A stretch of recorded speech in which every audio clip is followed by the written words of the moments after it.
Alright, what's up everyone? And first off, I'd like to apologize to the lack of uploads. I've been spending a lot of time working on a certain video, and that will most likely come out either this week or next week. I have quite a bit of editing to do for that, and it's probably going to be close to an hour long. So, basically what I want this video to be is I said that I wasn't going to do this, where I was going to cover information about Splatoon in like a pretty much any kind of video or any amount of information that had come out, and I wasn't going to cover it all, and I was just going to focus on bigger things. Well, I decided that maybe I should do a thing where every month I supply an overhaul, like an overlook at the information that has come out. So there wasn't too much that came out through January, so I'm just going to cover something that came out from an interview with the developers of Splatoon 2. And this whole thing that I'll be reading from is, in fact, from a interview with 4Gamer, a Japanese website, and was translated and then was made, like the important parts are up on nintendoeverything.com, and if you're interested in reading the actual article itself, I will link it in the description. But I'm just going to do a short, little read of some of this stuff, give my opinions on it, and then, yeah, that'll be that. So let's get started. The first section here focuses on weapon types and stages, and he says that they can't state much about it, but they want to bring the same type of enjoyment that the first title had, including weapon updates, how they will work in a similar fashion.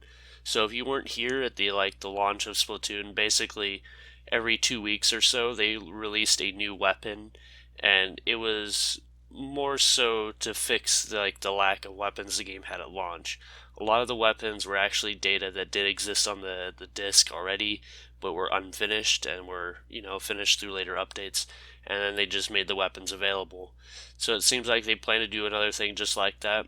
And I've mentioned it before, and I hope that this doesn't mean that the game's initial launch is stunted for the sake of keeping it like the first one. It also says that four stages were shown in the trailer, and 3 of them are new, while one is returning from the original game, which is Moray Towers. And it says that it was introduced with new gimmicks, and it says that more maps will be returning with gimmicks added as well. Now, I'm going to go out there and say that maps like Kelp Dome and Walleye Warehouse are going to be the ones that return. Mostly because Moray Towers, Kelp Dome, and Walleye Warehouse were the top 3 most common picks when it came to the best maps in every region. If you remember for the final Splatfest, they had a thing where people would vote for their favorite maps, and those 3 maps were the common top picks in all regions. And with Moray Towers being number 1, in fact, in most regions. So that explains why that ended up in the final Splatfest. That probably explains why it's in the sequel. Then there's this small little section covering the music in the game, and they state that just like in real life, 2 years had passed, and that their taste in music has changed significantly.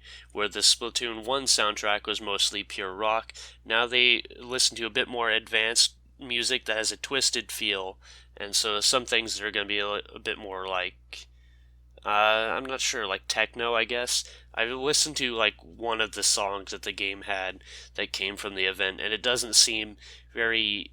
I guess it still feels like kind of upbeat, but it doesn't seem like insane like the first game had, where a lot of the songs were just, I guess, really rock based. It just seems more like the music in the sequel is going to be a bit more techno or something of that accord. I'm not sure. I don't really care too much for the music in the first game, so hopefully the music in the second one is decent. I already have the thing, the amiibo that allows you to listen to the game's soundtrack, and I really don't mess with it. I really don't care for a lot of the songs in the game to begin with, and the only times I'll listen to the music from the game are when it comes to remixes, because those tend to be pretty good as well. Then there's another topic covering gear, and it says that some gear will be carried over from the first game, but will have been changed. And we've already seen some of this with the the gameplay from the Switch events where some gear from the first game were actually in the demo and had their main abilities switched.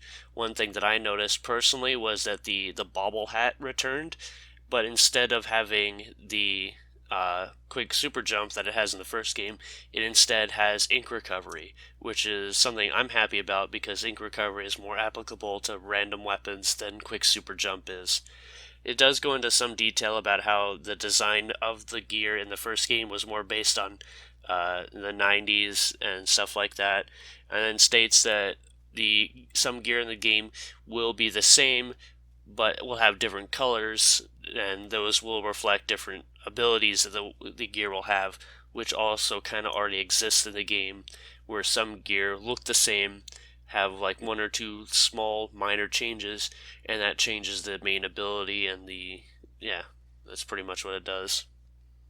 Then there's this small section regarding the interface, and it does mention that the difference between the Wii U's control scheme, where you would have that gamepad and you would look down at the screen, and they mentioned something like the importance was never at two different interfaces at once. It was more so that you would switch back and forth between them, and so they generally they've decided to add that second interface onto the first one by giving you the ability to open the map at will rather than having to look down at your gamepad to see it.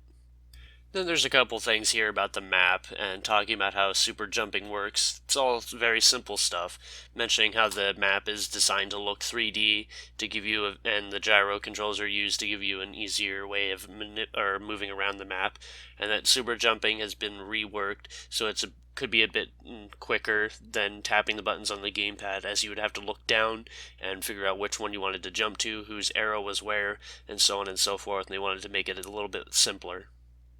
And then they've got a little section talking about the campaign. They don't state anything about it, but they have said that it'll work just like the first game, where its main purpose is to teach people how to play the game and how to get familiar with the controls before they go into Turf War or whatever. But there's nothing really interesting to say here, because they say that the Squid Research Lab is still researching the single player, so no information there. In a quick tidbit, he does mention that the amiibo still work in Splatoon 2 and says that you should hold on to your amiibo from the first game, and I definitely will do that. I actually only have one amiibo. I only got a lot of the amiibo stuff in Splatoon 1 through using a modified, basically what I had done is I had ejected amiibo data into my game save so the amiibos would function despite not having them. I only have one amiibo. So I probably will end up buying them if they do anything different. If they're just reskins again, I probably won't do that. The gear was kind of useful, but if it's just weapons that are reskins and have no difference, that's not enough to sell me on it, to be completely honest. And then there's a part where they talk about the online service and the subscription-based service that the Switch will have. And they mention how that's going to work in Splatoon 2 is you can post something like, does anyone want to play, on things like Twitter and Facebook, and then people can join your community through that and communicate with you through the app, join a voice chat with you, and then join the game through their Switch and then play together like that. And then when all the players are done playing, the community will disappear as if nothing had happened, so no one can join in, randomly or do whatever, and it'll just disappear. They do ask about Splatfests, and they say that the information is still being researched, but they do plan to hold certain events in the game. So it looks like Splatfests may or may not come back, and I hope that if they do come back, they allow us to play ranked, because 24 hours, or some cases 48 hours of Turf War is just straight boring.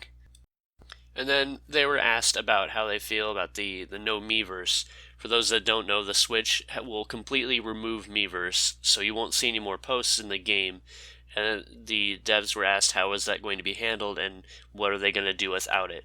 And they state nothing specific, but they do say they want to have some sort of excitement and some interaction between the developers and the players among each other.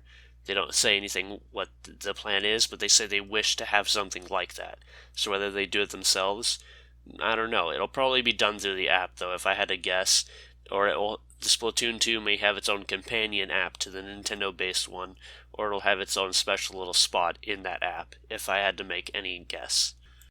So this is a big one. They were asked about lag and how lag would affect Splatoon 2. And how they responded is that due to optimizations with the game and the Switch being better at handling networking, the transmission data, so basically the amount of information that is sent from your Wii U to the other player's Wii U, or in this case the Switch to the other Switch, has been significantly lowered, so there's less data being sent for a more reliable connection, and less errors will occur from this, hopefully. They do say that if you are trying to play something like Turf War or Ranked, that the game will first and foremost look for people of a similar connection to you. So, meaning where Splatoon 1 basically just looks for whoever's playing at the time, Splatoon 2 will try to look for people closest to you rather than just people who are playing. And that's a good thing and a bad thing.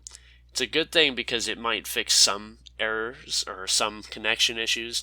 I personally see more problems from people in my own region than I do from people from like Europe or Japan. I have more lag issues with Americans than I do people outside my own country. So it's kind of bad that if I'll have to deal with that kind of stuff rather than just playing with people that are playing, and if I have people, from Japan or Europe that I somehow have a better connection to than people in my own country. But they did state that they can't really do much about lag as it is more so on the player's end, but they do say that the amount of optimizations made should make things more stable, and people should disconnect or see problems less often. So that's pretty much all the things I wanted to cover. There's a few more things I didn't mention, so if you want to check out the article yourself, once again, it'll be in the description. You can click on that and give it a thumb through. It's pretty good. I'm pretty excited for the game, and like I said, I might do some more information dump at like the end of February. I most likely will start doing some stuff with the Switch when it comes out, because I did pre-order the console myself, so I will be getting it launch day, assuming my pre-order doesn't get messed up, because it's GameStop, so who knows. Expect more videos like this, probably not every single time the information comes out, but at the end of the month or the start of the next month, I will be doing a video like this. So, thank you everyone for being patient, and I will see you all next time.